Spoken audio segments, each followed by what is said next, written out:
Bonjour à tous. Merci d'être là, d'être venu au festival. Continuer votre addiction au polar ou la débuter. Peut-être que vous n'êtes pas tous dans le même cas. On va, pour le débat de cet après-midi, la discussion, plus que le débat, quoique avec des hommes et des femmes, peut-être qu'il pourra y avoir débat, aborder la thématique des femmes dans le polar, la thématique très très large, qui comporte un homme parmi nous. Donc on va passer une heure ensemble pour se poser des questions.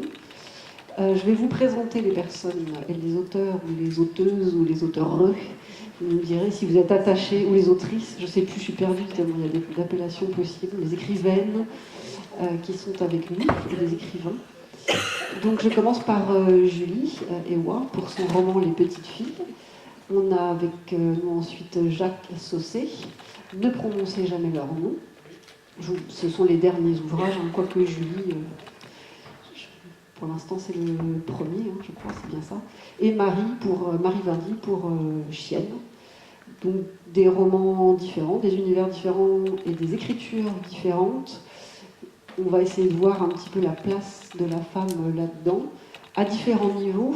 On pourrait déjà commencer par se dire que, je ne sais pas si vous serez d'accord avec moi, ou quelle vision vous avez du passé, on va dire, de la littérature, mais les femmes, notamment dans le polar surtout, n'ont pas toujours eu une grande place en tant qu'auteur. Je pense que si on revenait dans les années 70, les vieux séries noires, il faudrait trouver quelles étaient les femmes qui écrivaient.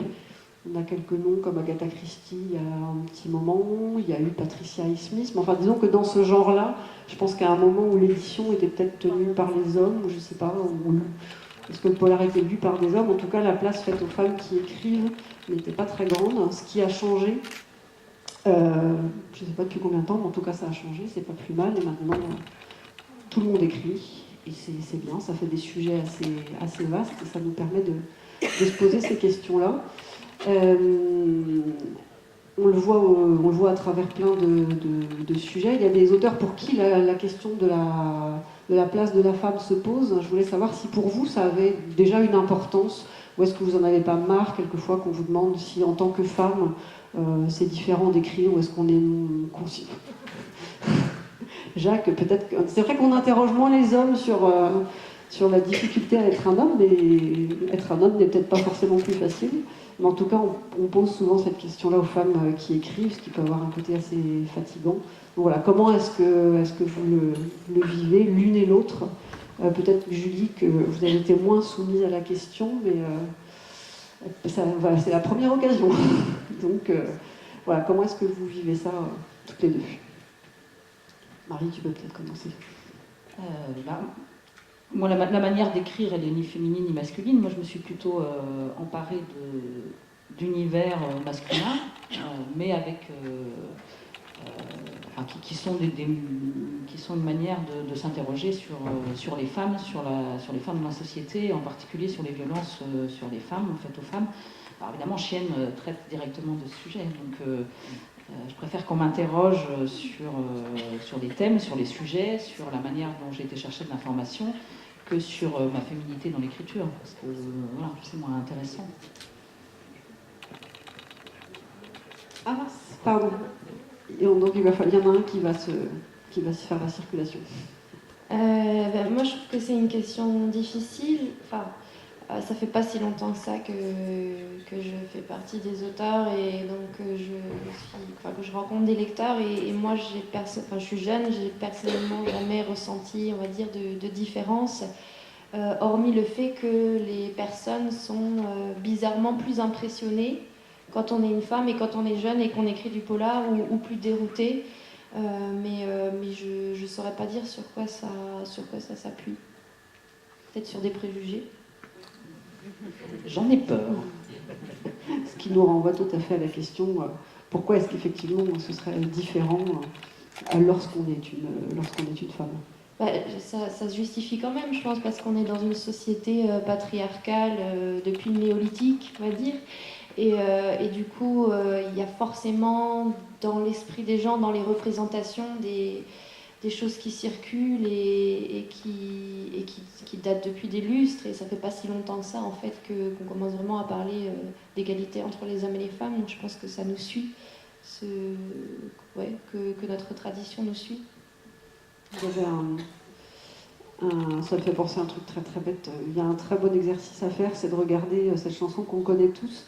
Vous vous rappelez de Michel Sardou, femme des années 80, avec cette espèce de référence de la musique, hein, comme on ne doit pas parler que littérature. Je ne sais pas si vous vous rappelez de ces paroles-là. Il a fait une version femme des années 2010, et si vous ne l'avez jamais écouté, franchement, je vous le conseille. Pas l'écouter, mais lire le texte si vous voulez vous épargner l'écoute. Effectivement, il conseille à la femme, maintenant qu'elle s'est libérée, de retourner quand même dans les bras de l'homme, parce que c'est quand même là qu'elle est le mieux. Donc il y a des choses qui ont changé, mais pas forcément toutes. Jacques, cette question-là, peut-être de l'écriture en tant que genre, alors pas polar, mais que genre marqué, sexué, on va dire. Finalement, on écrit, on s'en fiche, on se détache on écrit sur un homme, on écrit sur une femme, finalement, on écrit sur de l'humain, et puis basta, la question ne se pose pas.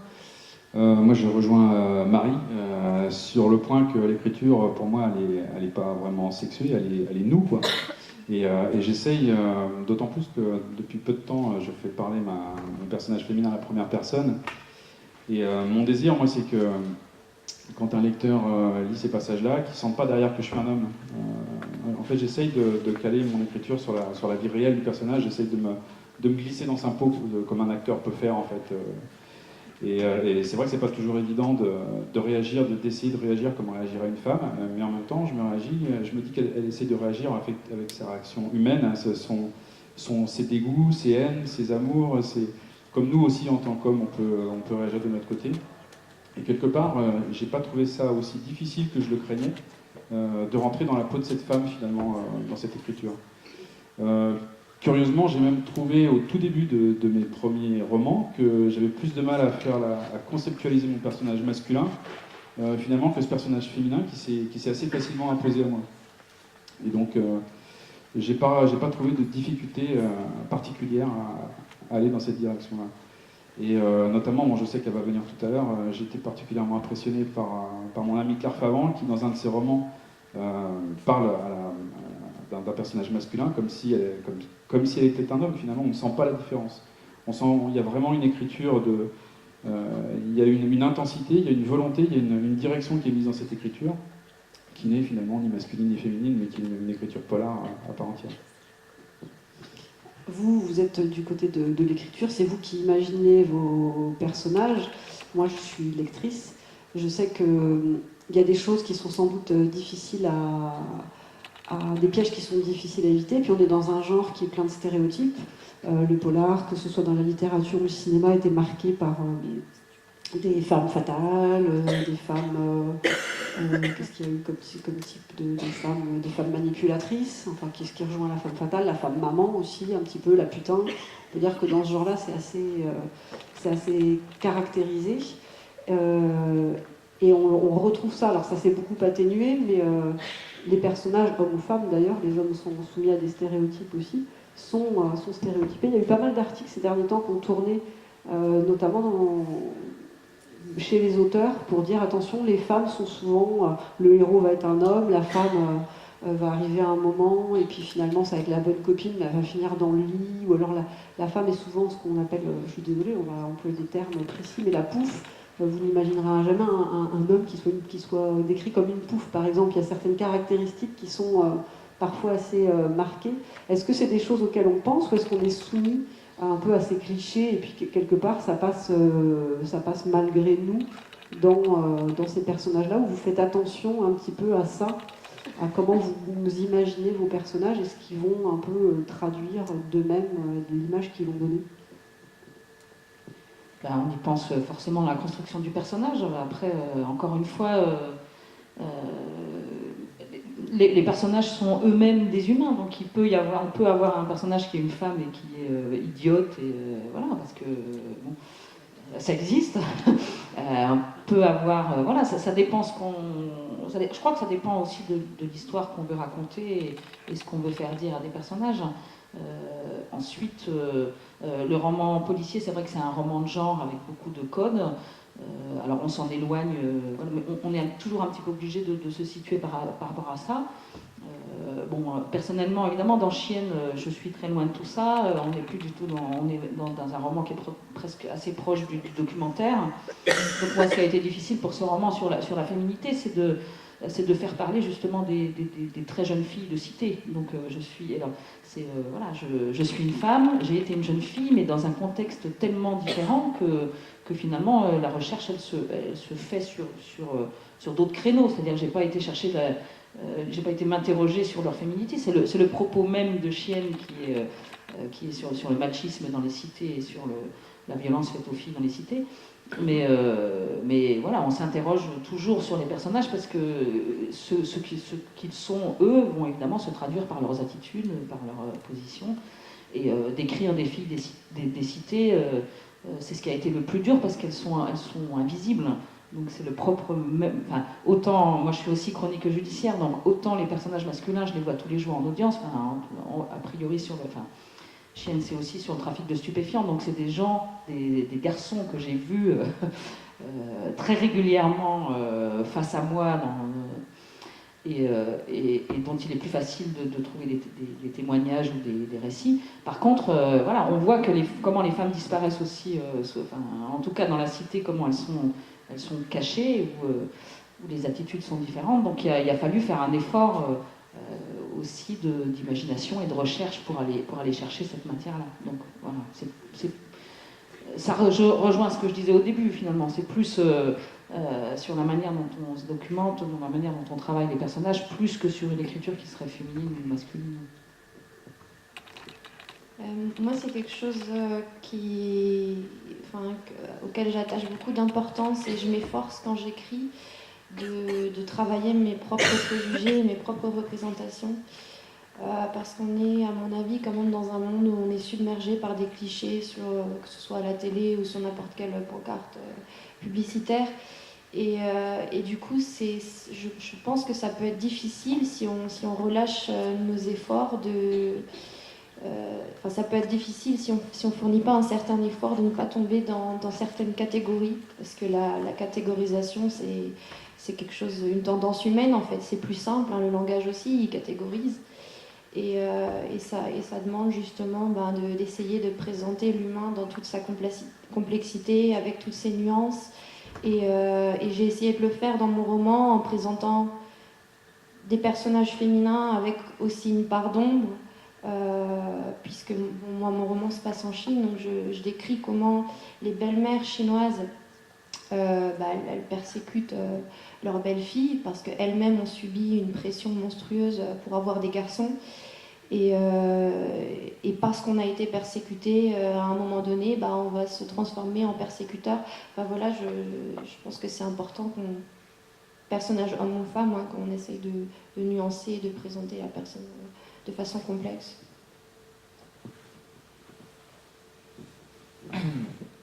Moi j'aime bien que le lecteur puisse se faire plusieurs idées différentes d'un personnage. C'est-à-dire que si vous avez une femme avec un mari, avec des enfants, qui est amoureuse éventuellement d'un autre homme, qui va avoir une vie au bureau, où elle va s'habiller un petit peu court. Il peut y avoir plein de regards en fait sur cette femme-là. On peut la voir comme une mère, on peut la voir comme une amante, on peut la voir comme une sale maîtresse, on peut la voir comme une pute, comme une pouffe, comme tout ce que vous voulez. Et finalement, c'est juste le regard des personnes qui change, parce que la personne, elle est la même. Elle peut être parfaitement honnête avec elle-même, elle peut être parfaitement droite, elle peut être une bonne mère, et puis néanmoins, le regard des gens extérieurs va porter sur elle un jugement. Et ce jugement, nous, en tant qu'auteurs, on peut s'en servir pour créer des émotions chez le lecteur, pour créer une direction, pour créer une espèce de vision qui ne sera pas forcément la bonne. D'ailleurs, on va jouer, d'ailleurs c'est l'intérêt de la chose, c'est de jouer avec cette approche du lecteur, parce qu'on peut la regarder un peu comme la planète Terre, quel que soit l'angle que vous prenez pour regarder la Terre, vous ne verrez jamais la même planète, et pourtant c'est la même, et si vous regardez tous en ensemble, c'est la même. Et c'est simplement ce point de vue du lecteur qu'on essaye de créer, parfois avec des jeux de lumière ou des fausses trappes, pour amener un jugement artificiel quelque part du lecteur sur ce personnage, alors que nous, en tant que créateurs en fait, de ce personnage, on en a une vision plus globale, Et donc on amène ces différents points de vue sur une personne qui finalement est identique. Ça demande que vous ne jugiez pas vous-même vos personnages. Ça sinon, demande c'est pas- effectivement qu'on ne juge pas notre personnage. Et d'autre part, parfois, nous en tant qu'humains, on a des opinions parfois assez tranchées sur certains problèmes. Ça peut être sur les migrants, ça peut être sur la sexualité, ça peut être sur plein de choses. Moi, ce que je trouve intéressant dans un roman, c'est que je défie quiconque de trouver ma propre opinion dans mon roman, parce que je défends systématiquement l'opinion inverse dans la bouche d'autres personnages, de manière à équilibrer quelque part le discours.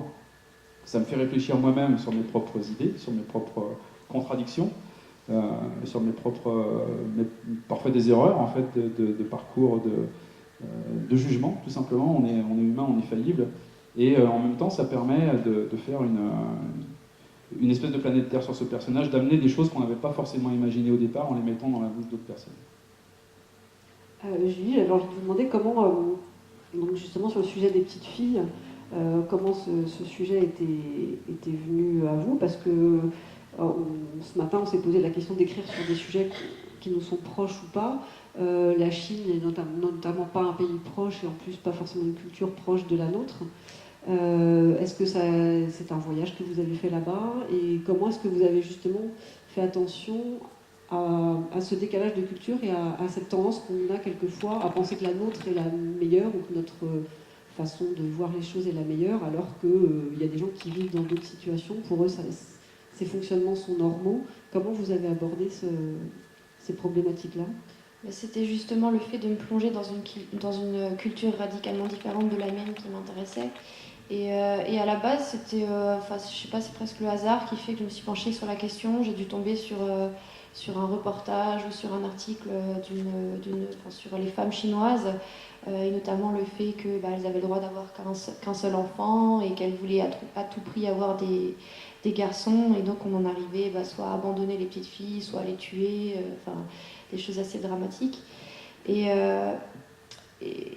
moi, j'ai l'impression que j'essaye plutôt de présenter ça sous la forme d'un questionnement. Parce que le questionnement qui m'habitait moi quand j'ai commencé à écrire, c'était comment, en tant que mère, on peut en arriver à tuer son propre enfant.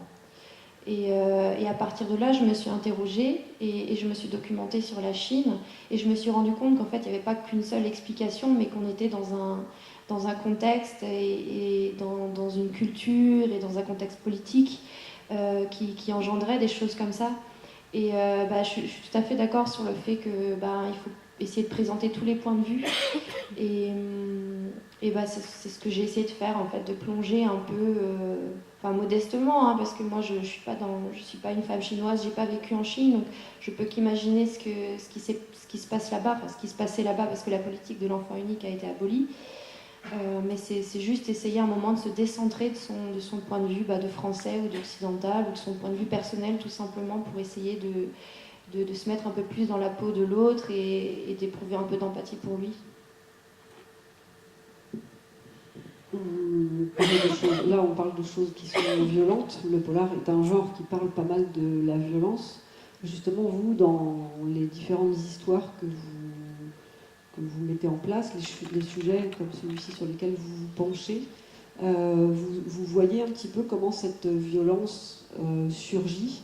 Vous arrivez un peu à identifier, ou vous vous questionnez là-dessus, parce qu'on dit oui, la violence, c'est les hommes, la femme est douce, bien sûr, on le sait tous, ne peut pas commettre le mal, ou alors c'est vraiment des côtés exceptionnels. Voilà comment une mère en vient à tuer son enfant. Vous faites attention justement à cet aspect de l'origine de la violence qui fait partie du genre? Oui, tout à fait, oui. C'est un questionnement.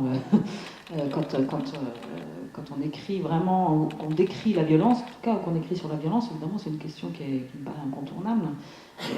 Pour moi, la violence, elle n'est pas genrée. Si les femmes sont majoritairement des victimes, c'est plutôt sociétal qu'une question de sexe, voilà. Et c'est pour ça d'ailleurs que, justement, dans les cités, on voit aussi la violence des filles. Chienne, c'est un terme, en tout cas dans mon roman Chienne, c'est les filles les premières qui, en parlant d'elles entre elles, s'appellent chienne, salope, etc. Donc il y a aussi un mécanisme de défense qui fait qu'elles vont aller vers des choses aussi très violentes. On a vu aussi, il y a eu pas mal d'histoires aussi de filles qui vont séquestrer et martyriser d'autres filles, etc. Mais derrière cette origine de la violence, moi j'y vois quelque chose de lié à la société plutôt que lié au gène humain, mais bon, je pense qu'il y a aussi beaucoup de manières d'aborder ce sujet-là, surtout celui de la violence. Et puis il y a plein de choses très différentes. Encore une fois, avec mon travail de chronique judiciaire, c'est vrai que j'ai vu des matricides, des meurtres. Bon voilà, tout ça. Il y a aussi tous les processus psychologiques qui, moi, je trouve très intéressants, mais qui sont aussi différents. Enfin, moi, j'ai vu par exemple une femme qui avait tué ses 2 enfants, et j'ai vu l'audience où elle a été déclarée irresponsable, sa maladie, etc. Il peut aussi y avoir quelque chose d'extrêmement émouvant et touchant dans la violence, dans ce cas-là en particulier, parce qu'elle peut paraître monstrueuse. Cette femme n'était absolument pas monstrueuse, et au cours de cette audience, son mari était là, donc le père des enfants qu'elle a tués, était là et a dit à la fin qu'il l'aimait et que c'était pas sa femme qui avait tué ses enfants, c'était... Bon, elle était schizophrène en l'occurrence, mais voilà, il y avait quelque chose aussi donc la violence a plein d'aspects. Après, chaque auteur aussi va, j'imagine, aller y chercher d'un côté ou de l'autre une explication ou une autre. Enfin. Oui, une présentation, une situation, vous allez la chercher de quel côté, Jacques? Moi, la violence, je la vois plutôt interne, complètement interne. J'essaie de la ressentir de façon épidermique. Quand je suis sur une scène où il va se passer quelque chose de très violent, il faut que je sois dans la peau du personnage. Il faut vraiment, comme je disais tout à l'heure avec mon personnage féminin, il faut vraiment que j'arrive dedans. Et c'est une mère à qui on a fait du mal à ses enfants, c'est un homme à qui on a volé une partie de sa vie, c'est quelqu'un qu'on a heurté dans sa partie vitale finalement et qui réagit avec son espèce d'instinct de survie. Ou alors c'est un criminel qui va commettre quelque chose d'irréparable. Mais néanmoins, à chaque fois, j'essaie de rentrer dans la tête de cette personne pour comprendre le mécanisme, en fait, parce que de la violence purement gratuite dans une histoire, on peut en mettre, on peut en disséminer autant qu'on veut. Mais si cette violence ne s'appuie sur rien de crédible, quelque part, elle est là pour rien, elle ne sert à rien. Et j'essaye dans tous mes bouquins d'avoir un cheminement, en fait, qui amène à cette violence. Mais en même temps, quand je l'écris, il faut que je la sente, il faut que je la perçoive réellement. Et c'est vrai que parfois on sort de certaines séances d'écriture, j'imagine peut-être que pour mes camarades ici c'est pareil, on en sort, on est laminé par tout ce qu'on ressent, par tout ce qu'on vit. Dans le dernier, je me suis inspiré notamment du massacre d'Utoya, ce type qui a descendu, d'ailleurs je ne prononcerai pas son nom, ce type qui a descendu tous ces gens sur cette île, mais froidement pendant des heures, qui les a abattus les uns après les autres, pour arriver à raconter quelque chose comme ça et puis à être à la première personne dans la tête de ce type-là, quand vous sortez de cette scène-là, franchement, ça arrache quelque chose, ça fait vraiment du mal. Et je me dis que si on n'arrive pas à atteindre cet état-là quand on écrit une histoire avec une partie violente, elle ne touchera pas les gens. C'est pas faux. C'est aussi un peu le genre qui est là pour... Enfin, je trouve que le genre est fait pour déranger, justement... pas pour nous conforter dans des certitudes. Donc la violence, c'est une part qui forcément nous dérange un petit peu, notamment quand elle n'est pas confortable. Voilà, c'est là que c'est intéressant. On a tous notre violence intérieure, et je suis persuadé qu'en fonction de certaines circonstances, on est tous capables de devenir des criminels pour défendre des gens qu'on aime, pour survivre simplement. On est capable de tout, tous. Il suffit que la situation le provoque. Pour faire un bon livre aussi. Éventuellement. Oui, je rejoins ce qui a été dit. Mon questionnement quand j'ai commencé à écrire, c'était, enfin, j'ai aussi fait de la philosophie, et c'était ça, c'était sur la réflexion de Platon. Est-ce qu'on est méchant volontairement, ou est-ce que finalement on n'a pas toujours une raison d'être violent, ou est-ce que la violence n'émane pas toujours d'une souffrance ou d'une autre raison en tout cas. Et c'est à la fois pour comprendre cette violence que j'ai écrit, et aussi parce que j'ai pris conscience que j'avais un fond de violence en moi, et que tout le monde avait un fond de violence au fond de lui. Et ça, j'en ai eu, j'en ai eu la confirmation un jour où mon petit frère s'était fait agresser. Et pour la première fois de ma vie, j'ai ressenti une envie de meurtre. c'était assez foudroyant, inexplicable, parce que je suis plutôt de nature angélique, et là j'avais une envie de meurtre. Et à partir de là, je me suis dit, mais en fait, n'importe qui, à un moment ou à un autre de sa vie, peut avoir une envie de meurtre. Alors je ne sais pas vous, si ça vous est déjà arrivé. Je dois être fondamentalement violent. C'est votre premier roman. Vous avez une envie de rester dans ce genre-là, justement, ou c'est vraiment juste cette histoire-là qui se prêtait à une forme d'enquête, puisque là, ça passe pas par une enquête spécifiquement policière. Et puis, c'est quelque chose que vous laisserez derrière vous ensuite pour raconter une romance, ou je sais pas, vous avez trouvé quelque chose là qui vous plaît dans le polar? Je pense qu'un jour j'écrirai autre chose que du polar, mais là dans l'immédiat, ce qui me plaît, c'est vraiment écrire des romans à suspense, avec beaucoup de suspense et d'action et des personnages forts qui enquêtent. Ça me plaît beaucoup. Mais ce qui me tient encore plus à cœur en ce moment, c'est d'écrire sur le thème de l'enfance, on va dire. Là, ça parle du sort des petites filles en Chine. Et mes prochains romans seront aussi consacrés à l'enfance dans d'autres contextes, mais en gardant mes personnages principaux, donc les deux occidentaux du bouquin. J'aimerais bien en fait écrire une trilogie de polars sur le thème de l'enfance et de la maltraitance. Jacques, ça fait déjà plusieurs romans là, parce qu'on parlait un petit peu du dernier, mais c'est donc le 6e, 7e, je ne sais plus. 9e, ouais, n'importe quoi, j'ai mal compté. On suit donc un. Avec ces personnages-là, c'est le 6e. Oui, voilà. Donc il y a une continuité, il y a une histoire de couple là-dedans aussi, ce qui nous ramène un petit peu à notre question. Mais sur la question du genre, il y avait vraiment un choix là aussi, avec vraiment un intérêt pour ce qu'il permet, ou ça venait plutôt des sujets? En fait, moi j'ai lu beaucoup de romans avant d'oser attaquer l'idée d'en écrire un moi-même. Donc à l'époque où j'ai écrit le tout premier Colère Noire, donc c'était en 2008, moi j'étais à fond dans Denis Lehane. J'adore cet auteur et il a donc ces deux personnages principaux qui sont, leur nom m'échappe, Mackenzie et Gennaro. Et donc j'ai trouvé que la dualité masculine-féminine générait énormément de choses. Je voulais une différence d'âge suffisante pour qu'ils puissent générer d'autres actions, d'autres électricités. Et donc je suis parti sur cette idée, je me suis dit je vais construire une histoire avec deux personnages, un masculin, un féminin. Comme on disait tout à l'heure, c'est pas forcément évident d'éviter les clichés, donc le flic plus âgé qui a une tendance à l'alcool, qui va divorcer, etc. Donc il fallait naviguer un petit peu à vue entre tout ça. Donc il n'est pas vraiment alcoolique, mais bon, il aime bien boire un petit coup. Il est en fin de vie de couple, effectivement, parce qu'il fallait bien à un moment ou un autre que la bascule se fasse. Mais en même temps, je voulais aussi que Lisa soit dure, je voulais qu'elle ait un personnage forgé par son passé, par la mort de son père. Enfin, il y a tout un tas de choses qui sont venues se construire pour inventer ce personnage de Lisa.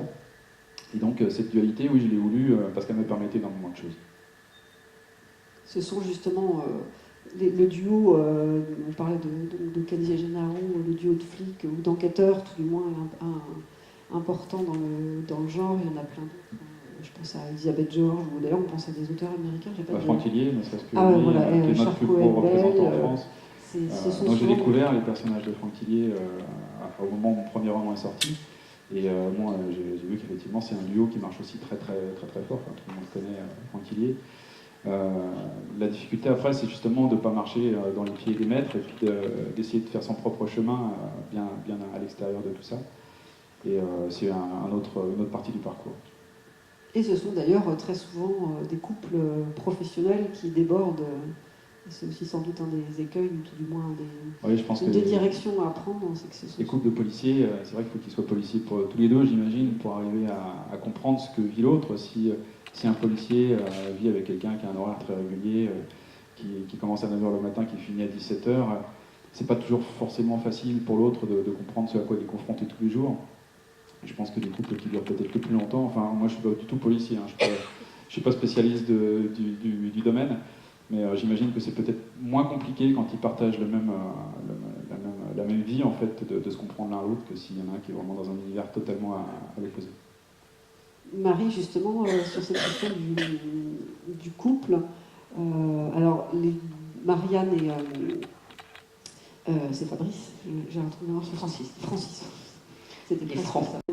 Une volonté, enfin une idée précise dans le fait de partir sur pas un personnage unique, pas le héros, mais d'avoir presque d'entrée de jeu ce couple et ce tandem. Alors, ils ne sont pas ce ne sont pas deux policiers tous les deux, mais il y a une coopération. Bon, déjà, moi, de mon parcours éditorial, en fait, c'est un peu ça qui a forgé aussi mes personnages. J'avais commencé une première série, puis j'ai changé d'éditeur. Enfin, j'ai pas arrêté de changer d'éditeur, en fait. Je vous dis ça, il y a une raison.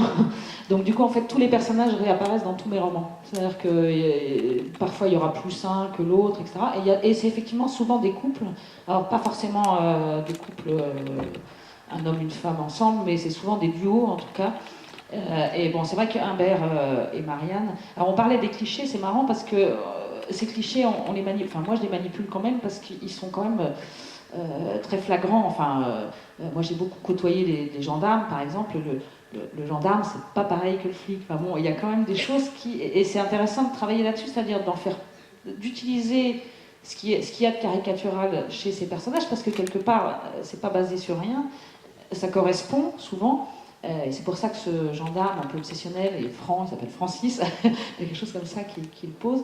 Et puis après, bon, il y a l'effet, enfin le ressort dramatique qui fait que oui, ce gendarme va tomber amoureux d'une femme qui n'est pas du tout pour lui, qui est très égocentrique, qui est aussi un personnage assez, je ne vais pas dire négatif, mais qui est un personnage compliqué parce que pas très attachant. Ça aussi, je pense, plus on avance dans l'écriture, plus on a envie aussi de tenter des expériences. Et de travailler sur un personnage qui est un petit peu antipathique aussi, je trouve que c'est intéressant parce que, alors les lecteurs ou les critiques, je ne vais pas dire les critiques, mais bon, il y a des retours qui sont où on me dit ah oui je l'aime pas trop, mais en même temps, c'est aussi ce qui fait l'intérêt de ce personnage et des deux. Et quelque part, alors moi je sais pas ce qui va leur arriver, mais je suis presque comme le lecteur, c'est-à-dire je sens bien que ça va pas fonctionner, ou ça va fonctionner dans quelque chose qui est pas harmonieux de toute façon, parce que ça va être un personnage. Le gendarme qui est quand même très... il y a quelque chose dans l'honnêteté, il est droit dans ses bottes. Alors il est fasciné par cette femme parce que voilà, ça va titiller chez lui ses parts d'ombre. Mais bon, on voit bien que ça va être compliqué. D'abord, il y a la folie de cette femme. On parle de Marianne ? De Marianne, oui, il y a sa vraie pathologie, on va dire, donc qui apparaît au fur et à mesure. Et puis c'est un personnage qui... Enfin, c'est une personnalité en tout cas qui est destinée à lui échapper. Donc voilà, c'est vrai que c'est intéressant de jouer là-dessus, de jouer sur ce que le lecteur peut s'attendre, quand est-ce que ça va se passer, est-ce que ça va se passer. Même pour moi c'est intéressant aussi parce que je pars du principe que si je m'ennuie moi quand j'écris, alors ça va être encore pire pour le lecteur. Donc je travaille souvent comme ça, c'est-à-dire je sais pas quelle va être, ça va se faire au fil des romans. D'ailleurs, Marianne disparaît totalement du roman qui va sortir en juin. Sans doute pour réapparaître plus tard, mais voilà, je ne sais plus quelle était la question du coup. Enfin, sur les couples et sur... oui, après, sur les couples, sur les clichés, c'est le flic alcoolique et tout ça, c'est pareil, moi dans mon premier roman, Carrière et un flic alcoolique, alors après il se met en couple avec un autre personnage, on les retrouve tous... Le cliché n'est pas forcément quelque chose de voilà, mauvais, puisque c'est aussi des choses qu'on aime retrouver. Ouais. C'est un peu comme, on a l'expression qui c'était des pantoufles, quoi. Voilà. Après, qu'est-ce qu'on en fait de ça ? C'est-à-dire que, toi tu dis, il n'est pas alcoolique, mais il aime bien boire. Moi j'ai fait un personnage qui était alcoolique dans un opus, et qui depuis est abstinent, enfin, comme les vrais alcooliques, c'est-à-dire que maintenant... Et du coup, je trouve que ça en fait un truc intéressant, finalement. Alors on parle plus du couple, mais...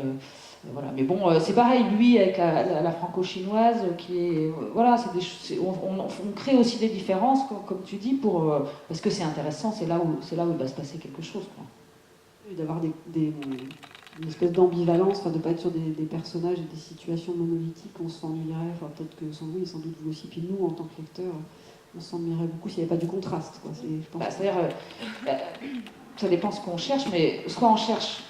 Enfin, soit le lecteur veut être rassuré, donc il veut toujours la même chose, pour ne pas sortir des clous. Enfin, je crois que je ne crois pas qu'on soit tout à fait dans ce schéma-là. Après, il y a tout un tas de mécanismes pour se jouer de ça. Moi, j'ai choisi le fait que j'ai pas un héros récurrent, mais que j'ai des personnages qui apparaissent et disparaissent. Voilà. Et puis, mais c'est vrai que, bon, voilà, pour finir sur la question, le duo, que ce soit un couple ou pas, de toute façon, c'est un ressort qui fonctionne de toute façon. Julie, justement, là c'est un point de départ, avec donc, vous nous disiez là l'idée d'une trilogie. Donc en partant plutôt sur le fait de ne pas s'appuyer que sur un seul personnage, mais de pouvoir avoir là aussi deux personnages qui sont ensemble. Ça permet plus de choses. Moi, je veux garder mon étudiante française qui va en Chine et qui est recrutée par une organisation humanitaire. Et le personnage masculin, donc l'humanitaire en question qui la recrute et qui lui a l'habitude d'arpenter le monde pour des actions humanitaires. J'aimerais garder ces deux personnages, mais je crois que je suis incapable d'expliquer pourquoi. Je le sens, c'est comme ça. C'est venu en cours d'écriture en fait, ou c'est quelque chose de prévu dès le départ. Je ne sais pas comment vous travaillez les uns les autres. Hein. Tout à l'heure, Colin disait quelque chose d'intéressant, c'était qu'il y a des auteurs qui connaissent leurs personnages dès le début, ils ont leur petite fiche, ils savent qui sont les parents, où est-ce qu'ils ont étudié, où ils vivent, la couleur de leur pantalon, enfin tout ce qu'on peut imaginer. Et lui disait, non, moi mon personnage, je le connais à la fin, je lui donne un nom à la fin, c'est quand j'ai passé 300 pages avec lui que j'arrive finalement à lui donner une identité. Comment est-ce que vous faites, vous ?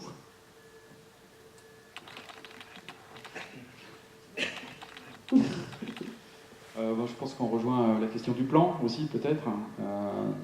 Alors, j'ai un parcours un peu bizarre là-dessus, c'est que j'ai démarré mes 3 premiers romans en faisant des plans extrêmement construits, extrêmement précis, tirés au cordeau. Et je me suis ennuyé, mais c'est pas possible. Au bout d'un moment, je trouvais ça réducteur, je trouvais ça non humain, parce qu'en fait, c'est vrai, quand on démarre une journée, tout le monde, on ne sait pas ce qui va se passer dans la journée. On a une idée des choses qu'on va faire, mais quand vous regardez derrière vous le soir, il s'est passé des tas de trucs que vous n'avez pas prévus. Et je me suis dit, en fait, j'ai eu la chance de participer 2 fois au Festival des Printemps Meurtriers à Knowlton au Québec, et notamment une fois avec Hergé Laurie et Karine Gibel. Et on leur a posé à eux deux aussi cette fameuse question, est-ce que vous faites un plan pour travailler ? Et il se trouve que ni Hergé Laurie ni Karine Gibel ne font de plan. Et moi, c'est 2 auteurs que j'adore, et ils ont des livres qui me prennent aux tripes, et ces gens-là arrivent à écrire des bouquins sans faire de plan. Je me suis dit, pourquoi pas moi ? Pourquoi pas moi ? Pourquoi est-ce que je m'embête à faire un plan ? Quelque chose qui me saoule, qui me verrouille mon histoire, quelque part qui m'empêche de partir dans des directions que j'aimerais pouvoir arpenter, mais que mon plan m'empêche de faire. Et donc finalement, c'était l'enfance du démo, j'ai décidé de partir sans aucun plan. En fait, cette histoire, c'est une histoire d'une espèce d'errance en fait, du personnage principal, et qui se prêtait à merveille à ça, parce qu'il pouvait se passer n'importe quoi, n'importe quel moment. Et j'ai pris un tel plaisir à écrire cette histoire, et je me suis dit, allez, c'est fini, maintenant, je n'écris plus aucun plan avant d'écrire mon bouquin. Et finalement, un peu plus tard, je me suis heurté à une histoire particulièrement complexe au niveau temporel, qui était La Pieuvre.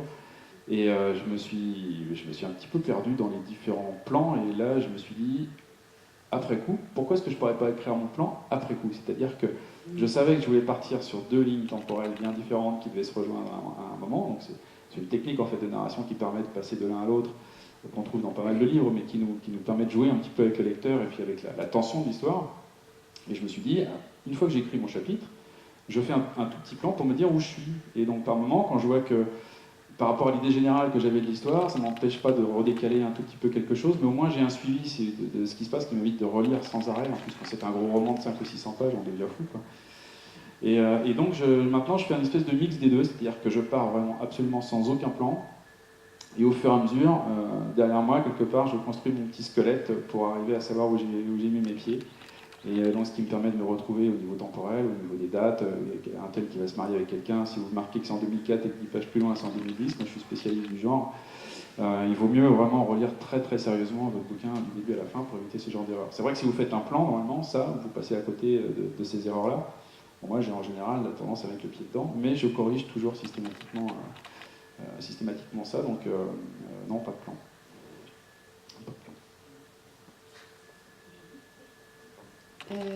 Moi, je travaille avec un plan, mais c'est, à mon avis... Pardon ? Je dis c'est mal. C'est pour me rassurer. Non, j'ai l'angoisse d'arriver à la fin du bouquin et de me dire, mon Dieu, mais je ne sais pas qu'est-ce que c'est la fin, qu'est-ce que je vais pouvoir inventer parce que ça part dans tous les sens. Mais en fait, je prends énormément de plaisir à créer mon plan et à imbriquer les intrigues parce que je fonctionne avec... Enfin, sur ce roman, je fonctionne avec une intrigue qui se passe en 1991 et la deuxième partie en 2013. Et j'ai essayé de faire un plan pour que les chapitres alternent et se fassent écho. Ce qui fait que d'un chapitre à l'autre, on va retrouver les mêmes personnages donc à 20 ans d'écart, ou les mêmes lieux à 20 ans d'écart, et ça permet de jouer avec le suspense et de créer des effets de surprise, davantage que si je laissais complètement partir mon imagination. Mais cela dit, tout le long de l'écriture, je modifie mon plan, c'est quelque chose de complètement évolutif. Je reviens dessus, la fin je l'ai changé 5 fois, le début j'ai changé 5 fois. Donc c'est pour ça que je dis que c'est essentiellement pour se rassurer. Allô? Allô? Non, bah, oui, moi je ne fais pas de plan du tout, mais effectivement, après, bon, d'abord chacun, je disais, c'est mal, évidemment, c'est une blague, chacun fonctionne comme il veut, mais moi je ne fais pas de plan du tout, mais par contre, voilà, j'ai beaucoup de notes, je repère les chapitres, je prends des notes au fur et à mesure, mais c'est vrai que je me suis rendu compte de ça, c'est-à-dire un plan, ce serait pour moi, c'est d'un ennui terrible, j'aime bien, c'est exactement comme ce que tu disais, me laisser emporter, les situations arrivent.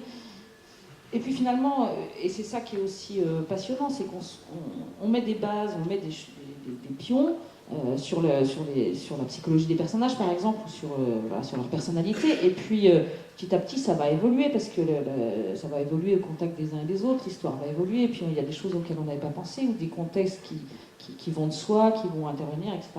Donc c'est vrai que ça nécessite beaucoup de revenir en arrière. Bon, je suis en train de corriger mon dernier roman, donc il y a un Gérald qui démarre Gérald qui finit Gérard, il y a une Coralie qui démarre Coralie qui finit Caroline. Bon, après, on a aussi des outils pour remédier à ça, et de la relecture. Mais voilà, les personnages aussi, j'ai aussi des filles, je sais un peu... c'est toujours bien d'avoir quand même une idée, de savoir un peu d'où ils viennent, de quel milieu, et puis ça s'affine au fur et à mesure de l'écriture. Mais enfin, je pense que, en tout cas pour un écrivain et de noir en particulier, ça... voilà, si on veut tenir le lecteur à un haleine, je crois qu'il ne faut pas s'ennuyer dans l'écriture, sinon ce serait triste. Puis je pense que si je m'ennuyais, j'écrirais pas des livres de 400 pages, parce que ce serait carrément un masochiste. J'ai envie de vous demander chacun que vous en êtes à différents stades. Marie, tu me disais que tu es aussi, tu es aussi chroniqueuse judiciaire. Julie, c'est un premier roman. Jacques, ça commence à être un certain nombre, puisque j'ai dit 6 ou 7 et que c'est 9. Qu'est-ce qui motive et qu'est-ce qui a motivé votre écriture? Qu'est-ce qui l'a nourri, en fait? J'avais posé la question un jour à un auteur j'étais vraiment étonnée, qui m'a dit que c'était la peur, en fait, qui avait généré l'écriture. Et on s'attend plutôt à ce que ce soit, des trucs assez bateaux ou basiques, comme l'envie de raconter des histoires. Chez vous, qu'est-ce qui fait moteur, en fait? Moi, j'ai eu envie d'écrire parce que j'étais une grande lectrice, tout simplement. Après, ce qui a nourri mon travail, c'est évident que la chronique judiciaire a nourri ma façon de voir les choses. C'est-à-dire que moi, je suis partie avec cette espèce d'envie absolue de devenir Thomas Harris et d'écrire un nouvel lecteur. Mais bon, à la française, j'avais déjà cette idée, je me dis, bon, les tueurs en série, c'est bien, mais l'américaine, c'est quand même un peu grandiloquent. Donc je vais essayer, c'était au début des affaires sur les tueurs en série en France, donc je trouvais un personnage comme Émile Louis ou comme Francis Aume beaucoup plus passionnant finalement qu'Hannibal Lecter. Donc je suis partie un petit peu sur cette idée, mais avec pas mal de clichés aussi du genre, quoi. Mais je voulais déjà trouver dans ces histoires ce qu'il y avait de particulier au contexte de la France. Et l'escroc est un personnage absolument fascinant. Donc voilà, il y a tout un tas un échantillon de sujets possibles, c'est sûr.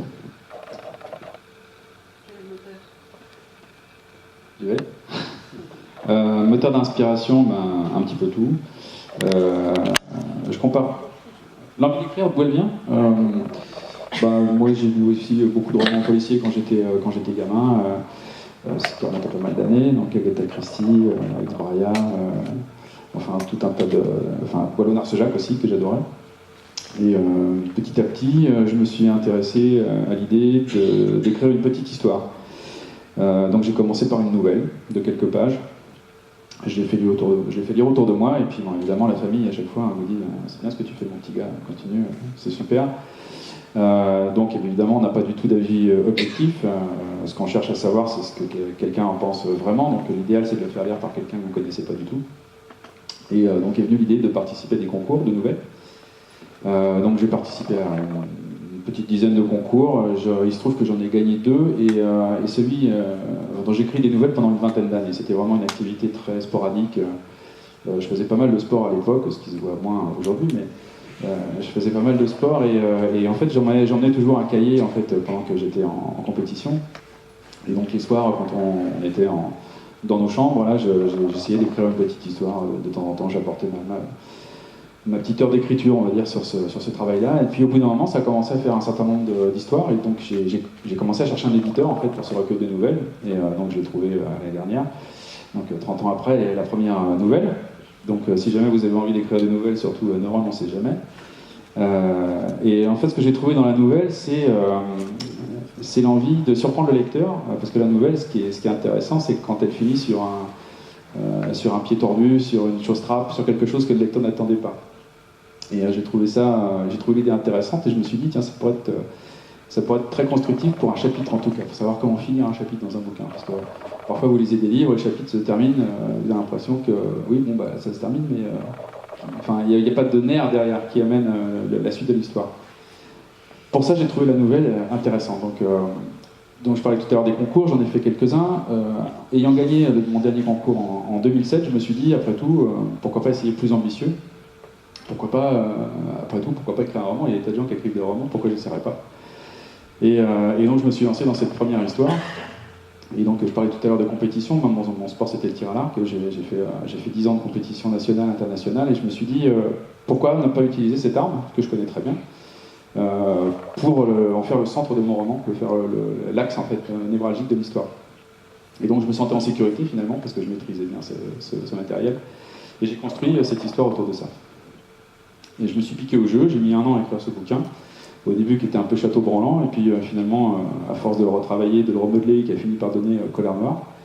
Et finalement, l'envie était là, quelque part, le désir avait été assouvi, et puis j'ai eu envie d'écrire un 2e roman, et puis un 3e, et puis c'est au moment où j'ai quasiment fini mon 4e que le premier est sorti. Donc comment je pourrais dire, l'envie a toujours été là, quelque part, il a suffi d'un déclencheur, quelque part, pour qu'elle puisse arriver à maturation.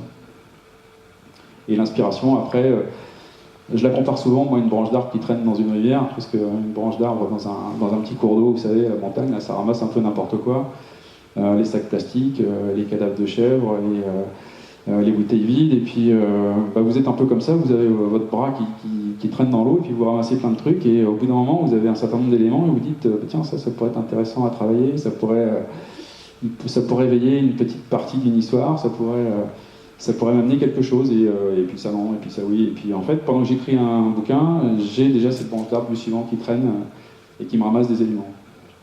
Et en général, quand j'ai fini un livre, j'ai de quoi démarrer le suivant. Moi, ma maman m'a dit que quand j'avais 6 ans, je lui ai dit que je voulais devenir écrivain. À partir du moment où j'ai su écrire, en fait, c'est un désir qui m'a toujours habité. J'ai toujours eu besoin de créer tout le temps. Enfin, la création, ça a toujours occupé ma vie à 100%, on va dire, et en permanence. Et après, j'ai commencé à me questionner vraiment, mais pourquoi tu as ce besoin d'écrire des histoires, de créer des choses de A à Z? Et je pense que d'un point de vue psychanalytique, j'expliquerais ça en disant que l'écriture, c'est un peu un refuge aussi. Parce que quand j'écris, justement, je maîtrise tout. C'est ce que tu as dit tout à l'heure. Voilà, je suis dans quelque chose que je maîtrise. Et peut-être que j'écris justement parce que dans la vraie vie, il y a tellement de choses qui m'échappent que j'ai besoin à un moment d'aller dans une bulle où je contrôle tout et où ça me rassure aussi. Alors, tout le monde va croire que je suis une névrosée qui a besoin d'être rassurée tout le temps. Mais, qui fait son auto-psychanalyse. Ouais, je fais tout le temps mon auto-psychanalyse. Mais vraiment, enfin, créer un monde... Enfin, ça me fait énormément de plaisir quand dans une journée de travail, parce que je travaille dans la protection de l'enfance, où j'ai l'impression que ça part dans tous les sens, où je maîtrise rien, où je suis face à des violences et à des personnes en souffrance et je peux rien faire, je me sens complètement impuissante, bah, je vais m'asseoir à une table dans un café, je vais me mettre dans ma bulle et puis là, bon, bah, finalement c'est moi qui décide si les gens ils souffrent ou pas. Et du coup, bah, je me sens mieux. Ils souffrent quand même. Ils souffrent quand même, mais en même temps, c'est moi qui accepte ou qui, voilà. Enfin, je sais pas comment expliquer ça, mais en tout cas, ça me fait du bien à un moment de dire, bon, au moins là, je sais ce qui se passe, je gère. Pour moi, c'est très très clair. C'est vrai que je peux tout à fait comprendre ça. Des choses tellement difficiles. Enfin, moi, je connais un petit peu ce milieu-là et je trouve ça parfaitement sain, à un moment donné, de se dire, voilà, parce que c'est vraiment terrible et de maîtriser quelque chose. Oui, ouais, je comprends. Merci. Il y a un lien total, en fait, qu'on prend entre votre travail, finalement, et une trilogie sur le thème de l'enfance. C'est écrire sur ce qu'on connaît, là, pour le coup, un sujet proche. C'est l'enfance, oui. Après, moi, j'interviens dans les familles, donc je ne me permettrai pas d'écrire des bouquins là-dessus, sur les gens que je croise, sur les gens que j'accompagne. Mais le thème de l'enfance et de la maltraitance et des souffrances liées aux enfants et à la précarité aussi, ouais, j'ai peut-être besoin d'écrire aussi pour évacuer en fait de tout ce que j'engrange la journée, quoi. On a un peu digressé du thème pour élargir à vos univers et vos écritures, mais pour revenir sur le sujet plus particulièrement féminin, je voulais savoir, vous, dans vos parcours de lecteurs, par exemple, quelles sont les femmes qui vous ont marqué, soit parce qu'elles ont écrit des choses qui ont compté pour vous, ou parce que des hommes ont écrit des personnages de femmes. Quels seraient ces personnages féminins fictifs ou réels qui ont compté pour vous, ou qui comptent encore d'ailleurs? Qui est-ce qui commence? Je vous vois tous très pensifs.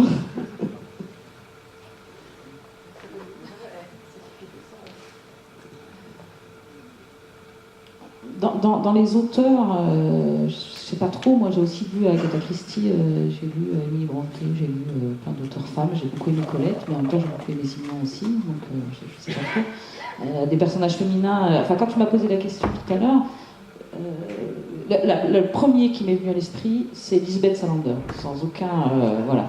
Donc je pense qu'il y en a eu avant, mais en tout cas lui vraiment, ce personnage-là, voilà, c'est un personnage que j'ai trouvé vraiment nouveau, quoi, alors que bon, je suis...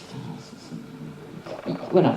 Et ce personnage, ouais, je crois que c'est aussi une partie de la réussite de Millennium, mais vraiment, enfin, moi qui m'intéresse aux violences faites aux femmes depuis très longtemps, et voilà, il est jubilatoire, quoi. C'est un personnage nécessaire, c'est un personnage fondamental. Donc voilà, ma réponse ce serait, en tout cas, en tant que personnage, ce serait Lisbeth. Moi, c'est un auteur, enfin, c'est une auteure dont j'en ai déjà parlé tout à l'heure. On va dire que je parle toujours de Claire Favant, qui est mon amie. Voilà, mais il y en a, non? Pas mais non, mais ce qui m'a vraiment marqué dans son parcours d'écrivain, c'est cette façon qu'elle a eue d'entrer dans la peau d'un homme pour raconter une histoire. Et enfin, comment dire, on ne sentait pas du tout, mais c'est ce que je disais au tout début, on ne sentait pas du tout que c'était une femme qui écrivait. C'était un écrivain qui écrivait. C'était vraiment autre chose. Elle nous embarque dans quelque chose qu'on n'imagine pas, qu'on ne voit absolument pas venir. Et je trouve ça fabuleux. Elle nous raconte une histoire et au bout d'un moment, comme je ne sais pas pour ceux qui auraient lu Gattaca de Franck Tillier, c'est exactement la même chose. Il y a un trait de génie dans ce livre-là. Il vous emmène, je peux vous révéler si vous ne l'avez pas lu, mais il y a un moment dans cette histoire où vous prenez quelque chose sur la figure, il vous a trimballé tout le long du livre. Vous ne l'avez absolument pas vu venir, et Claire Favant, c'est exactement la même chose. C'est le Tour de l'ombre. Et ce livre-là, moi, je l'ai vraiment pris en pleine poire, alors que le premier déjà était un livre très dur, mais là, il y avait vraiment une finesse encore plus, il y avait quelque chose d'extraordinaire dans ce bouquin. Et moi, ça m'a marqué, je me suis dit, voilà, ça, c'est le type d'histoire, c'est exactement le type d'histoire que j'aimerais écrire, c'est quelque chose qui m'a touché profondément, comme Gattaca. jusqu'à l'année dernière, je n'aurais pas pu répondre à la question en fait parce que je lis très peu de polars. Pas forcément que des. Ça peut être la littérature ou une œuvre de fiction de manière large. Au niveau des auteurs femmes, une auteure qui a dit, qui a des thèses que j'aime beaucoup, c'est Hannah Arendt. Après le personnage qui m'a beaucoup marqué, le personnage féminin, c'est Oh-Yoon dans Yeroul Delger. Je ne sais pas si vous connaissez Yann Manouk, qui est un personnage extrêmement fort et je me souviens toujours. En fait, il y a un chapitre dans son bouquin où elle va dans les égouts d'Oulan-Bator.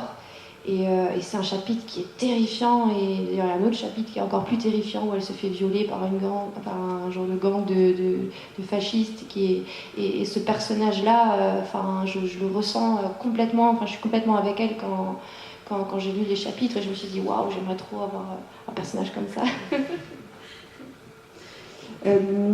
Est-ce que, parce qu'on discute entre nous, mais vous pouvez aussi intervenir, et on va vous demander d'ailleurs de le faire, même si c'est toujours un petit peu difficile, mais je suis sûre qu'il y a quelques personnes qui ont peut-être des questions pour les uns ou les autres.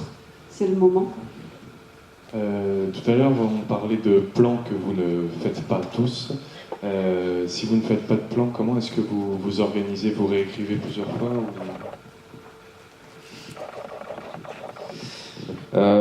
C'est difficile de répondre exactement, puisque du fait même qu'on ne fait pas de plan, c'est une écriture.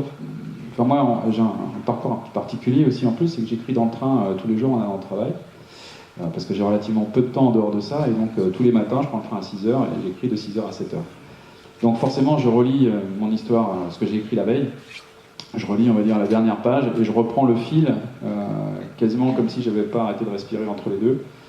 Et quand je redémarre, je ne sais pas exactement ce que je vais écrire. Ça vient au fur et à mesure, et soit ça me plaît, soit ça ne me plaît pas. Évidemment, vous êtes lecteur, vous savez aussi qu'il y a des livres qui ne vous plaisent pas. Quand on voit quelque chose qui ne nous plaît pas dans un bouquin, on aura envie d'avoir une gomme et de le retirer en se disant ça ne sert à rien. Et quand on est auteur, il faut savoir le faire aussi sur son propre texte, c'est-à-dire que parfois ça m'arrive le matin de partir sur quelque chose, et au bout d'un moment, je me dis, il n'y a aucun intérêt, quoi. Franchement... moi je m'ennuie, alors j'imagine le lecteur derrière, ça va être encore pire, donc je vire, donc je jette pas complètement, c'est-à-dire que j'ai un chapitre spécial avec les coupés, toutes les coupes en fait je les balance sur un fichier Word, et je me dis tant pis, je sacrifie, ça sert à rien. Et donc tous les jours je continue, et il y a un moment où j'accroche sur quelque chose qui me plaît vraiment, qui redonne du nerf à l'histoire, et pas forcément une chose à laquelle j'ai pensé la veille. Donc c'est ce que permet le fait de ne pas avoir de plan, c'est justement de pouvoir rebondir sur des tas de choses différentes. Alors, moi, il y a une technique en fait qui est très simple, c'est même s'il y a plusieurs intrigues différentes, mais de toute façon, moi, je me place toujours dans la position de l'enquêteur, qu'il soit policier, gendarme, journaliste ou avocate en l'occurrence. Donc en fait c'est très facile parce que il y a par exemple une scène de crime où il y a un événement, il y a un fait divers, il y a ce fait qui fait tout basculer, et à partir du moment où c'est celui qui enquête pour savoir la vérité, il y a une logique dans tout ça.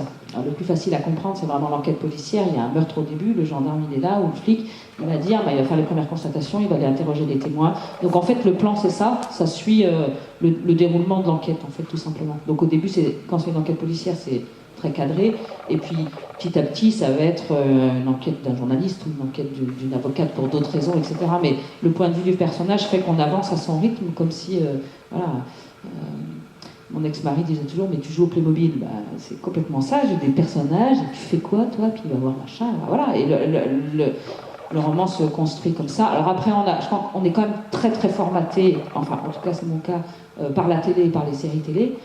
Donc je pense que justement sur la fin des chapitres, instinctivement, moi c'est très calibré, mais je pense que c'est inscrit dans mon cerveau. Bon, c'est aussi pas loin du 10e bouquin que j'écris, donc bon, on a quand même un petit savoir-faire entre guillemets, mais je sais quand il faut s'arrêter, je sais quand il faut que ça rebondisse, on le sent. Finir des chapitres comme ça, c'est enfin moi je sais que je suis formatée par les séries, et ça vient tout seul, quoi. Clac, ça s'arrête et ça va reprendre 2 chapitres plus loin où le personnage a laissé les 3 points de suspension, etc. Voilà, donc on s'en sort. Après, c'est sûr qu'il y a beaucoup de relectures, c'est-à-dire régulièrement, je remonte dans le texte pour aller recorriger, pour que ça colle. Je fais des allers-retours très très souvent, quitte à effectivement couper. Voilà, c'est un truc qu'on fait assez peu au début parce on est tellement content le premier, le deuxième livre d'avoir écrit un truc, l'effacer, c'est quand même un peu violent. Mais petit à petit, voilà, c'est vrai qu'on c'est pas bon, on lit le lendemain, c'est pas bon, je jette, on recommence. Voilà. Pas répondre, Oui, je fais un plan. Est-ce que quelqu'un d'autre voulait leur demander quelque chose?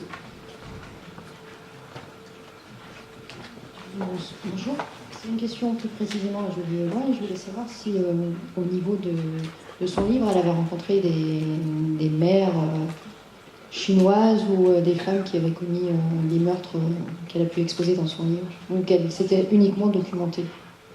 Non, j'en ai jamais rencontré et je pense que même si je les ai rencontrées, elles se sont bien gardées de me le dire. Mais par contre, quand j'étais sur place, j'ai pu parler avec les enfants de ces mères-là.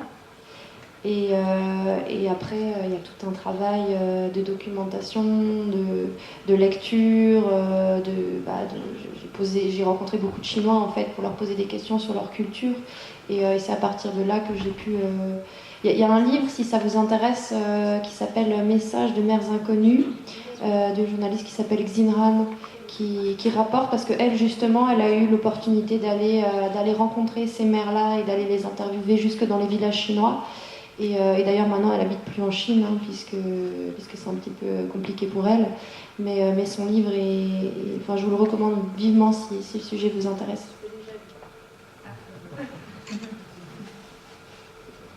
Est-ce qu'il y avait d'autres questions? On pourrait faire... j'ai pas fait attention parce qu'on parlait des femmes. Je dis souvent qu'il y a plus de lectrices que de lecteurs. J'ai l'impression que là, on a une assemblée plus diversifiée que d'habitude. C'est peut-être pas mal. C'est une exception. On ne va pas vous faire lever la main. Il y a un côté dénonciation. Ça va pas être terrible. Est-ce que on en reste là si personne d'autre n'a de questions? Et puis les uns et les autres, vous restez là de toute façon avec vos livres. Si vous n'osez pas, on pourra vous laisser parler individuellement avec eux. Donc on vous remercie d'avoir passé ce moment avec nous. Merci Julie, Jacques et Marie. Et bonne continuation dans vos ouvrages. Bonne continuation sur le salon. Merci à vous. À bientôt.